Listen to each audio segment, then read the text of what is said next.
With all the stats that are out there in modern baseball, it's hard to tell which ones to use when evaluating a player. So what exactly are the most important stats for evaluating a hitter in baseball? Well, that's exactly what I'm here to talk about today. Welcome back to class, everybody. My name's Professor Baseball, and I'm so glad that you're here. Now, today we're going to go over and rank the top 10 most important stats in baseball for hitters. Now, these aren't my favorite stats or the coolest ones, some of them are, but they really are here to help us determine value and to evaluate ball players. So without further ado, let's jump into the list. Coming in at the 10 spot, we have isolated power, abbreviated to ISO. Now, ISO is an extra base hit stat. It's kind of like slug, but ISO does not include singles. So when you take a look at someone like Luis Arraez in 2024, who had 200 hits but only 39 extra base hits, versus someone like 2017 Joey Gallo, he had 94 hits and 62 extra base hits, you get an ISO that looks a little something like this. It's not an overwhelmingly complex stat, but it will show you someone's ability to hit for extra bases. And at the number 9 spot, we have the original advanced stat, on base plus slugging percentage, or OPS. OPS was popularized in 1984 by John Thorne and Pete Palmer, and it combines the two most important facets of offensive baseball: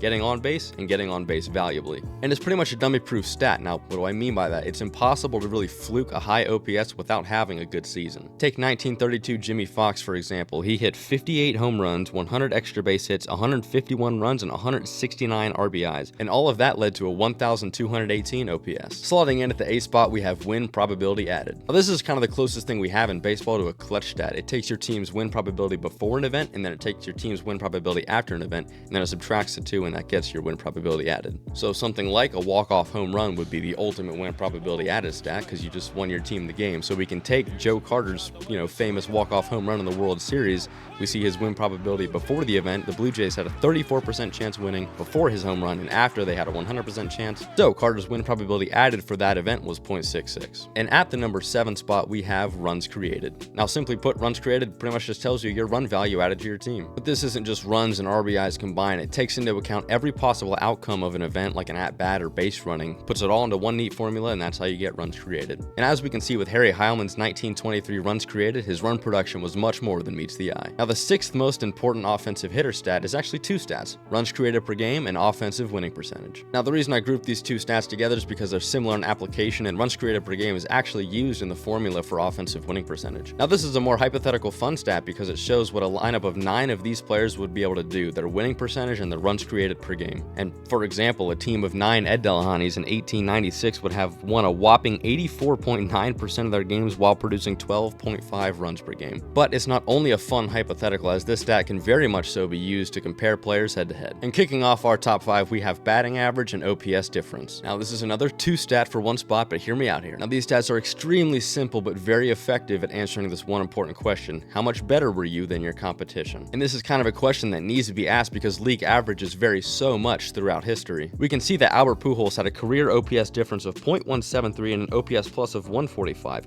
while Nap Lajoie had an OPS difference of .170 and an OPS plus of 150.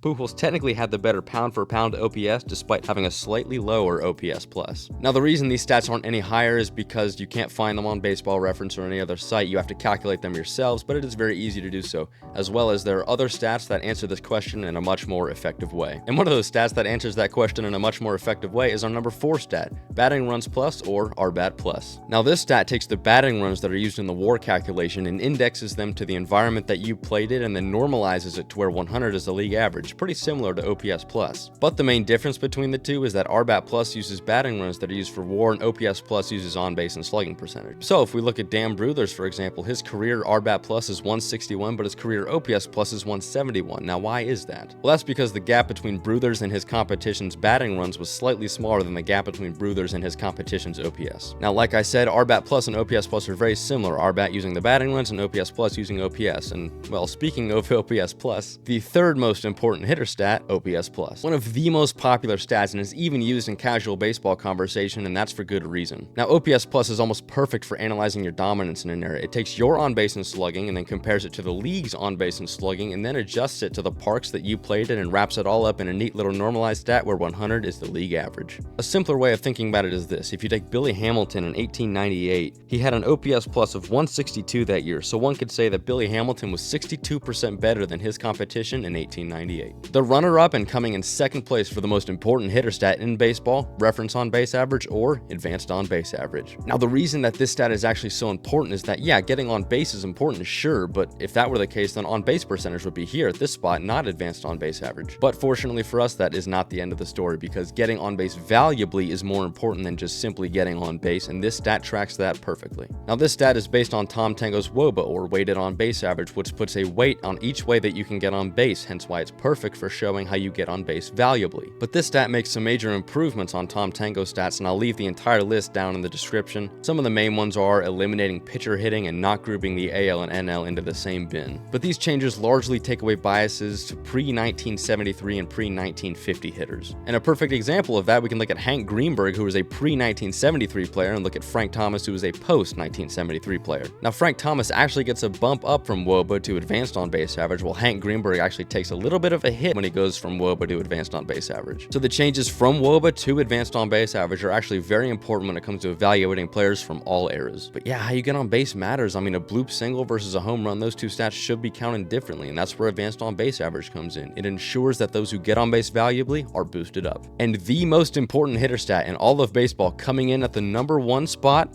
wins above replacement, also known as WAR. You all knew this would be #1, and the reasoning is much more simple than the calculation. The goal of sport is to win, and WAR takes every aspect of baseball, assigns it a run value, and converts that run value into wins, and shows you how many more wins you are worth than a readily available replacement level player. Now, I don't have nearly the time in this video to go over every aspect of the WAR calculation, but here are the basics. WAR has 6 components: batting runs, fielding runs, base running runs, grounded into double play runs, position runs, and replacement level runs. Basically, how well you bat, field, run the bases, how often you ground into double plays, your position value / scarcity compared to a replacement level player. And for context, a replacement level player is between AAA and the major leagues, and a team full of them has a .294 win percentage. Why is WAR #1? Well, a quote from Anthony Castrovins in this book says, "It is the most readily available, all-encompassing evaluation tool, ranking players across positions and quantifying each player's value in terms of a specific number of wins." Now, WAR is the best because it encompasses all. It takes all into account: the league you played in, your hitting ability, your fielding ability, your base running ability, double play value, your positions,